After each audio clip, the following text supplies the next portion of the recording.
We'll now take some questions. Chief, a question. Yes, right here in the front. Mr. Attorney, could you talk about why you feel this case rises to special circumstances? So special circumstances is a situation where one of the enumerated factors that lead to elevating in some ways a first-degree murder case to a special circumstance first-degree murder case occurs. One of those special circumstances is called multiple murders. Here we have two, and it qualifies under the definition of multiple murders to allege the special circumstance in this particular case. Chief, I saw how over was here. Nick Reiner found, and was there any evidence on him indicating a crime, and did he say anything? Yeah, he was found with good, solid police work, investigative tools used by robbery, homicide, and gang and narcotic division detectives with the U.S. Marshal Service Task Force involved as well.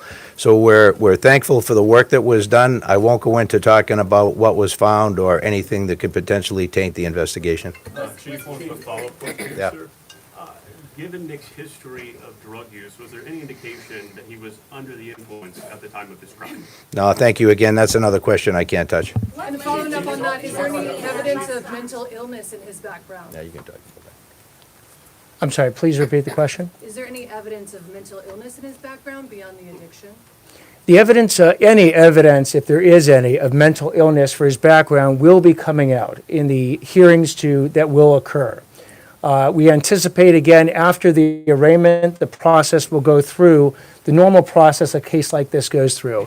At the appropriate time, if there is evidence of mental illness, it will be presented in court and in whatever detail the defense seeks to do that. Can you speak about his state of mind? Yes, right here. Are you anticipating any kind of significant delay in bringing this case to trial on the basis perhaps that Dick may have to undergo significant psychological evaluation, which would also give your people what they need in the way of background to what might describe why his actions happened the way they did? We don't anticipate any significant delay more than is involved in a first-degree murder case with special circumstances.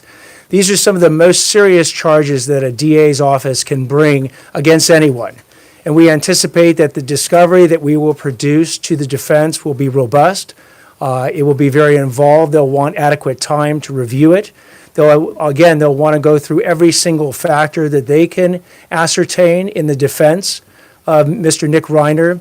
So again, this will proceed along the tracks that many of the first-degree murder cases proceed. Do I anticipate it being particularly fast? No. I anticipate it being very thorough. Yes, right here. Cause of death and time of death, can you share any information about that? We are not at this time. Yes.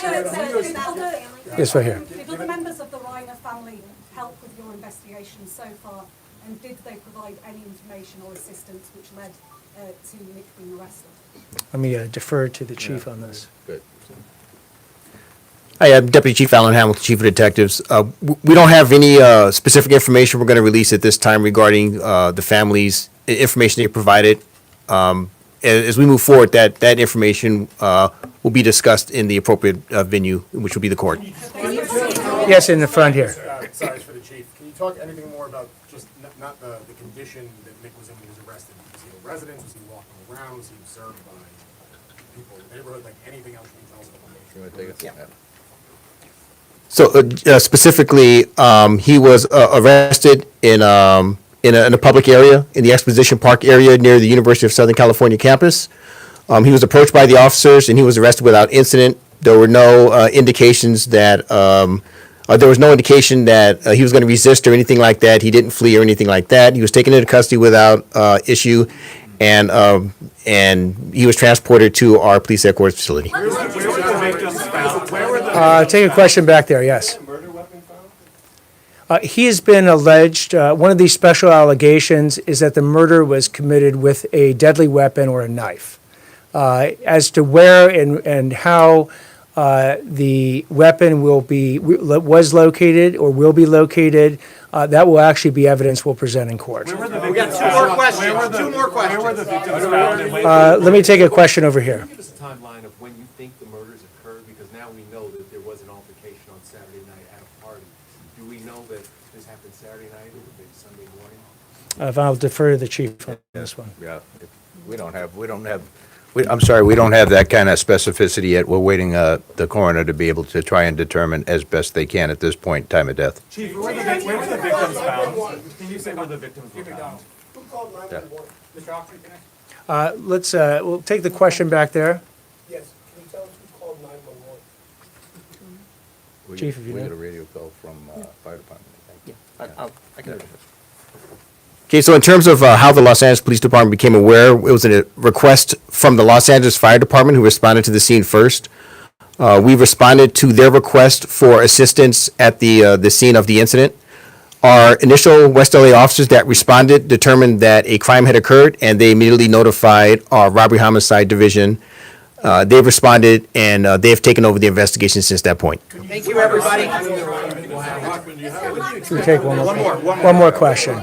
I'll take it right here. I know you're hesitant to talk about sensitive evidence, but based on the evidence collected to support these charges, did that include an admission by the defendant to the alleged crime? So any statements made by the defendant at any point in time would be the type of evidence we will be presenting in court.